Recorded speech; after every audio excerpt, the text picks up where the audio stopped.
So the vision with the design of the home was to, have outdoor living basically between the guest house and the main home.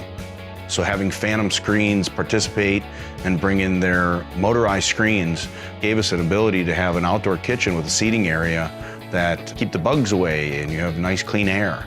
And then on the master bedroom side, with phantom screens, you essentially just bring the outdoor living into your master bedroom, and then the outdoor decking with the phantom screens gives you indoor-outdoor living. Because the phantom screens are a permanently installed product, we can use those towards our energy calculations, help aid with our shading of the windows and doors. You don't notice unless you look for them. The phantom screens, they're here, but until you push a button, they're totally non-existent to the process.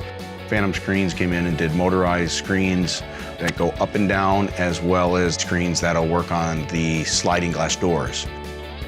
Additionally, phantom screens provide us with amazing screens that can give you, heat reduction, better air quality from the point where if they're closed, you're not bringing in some of the air that's outside. All of it together, really builds a great home.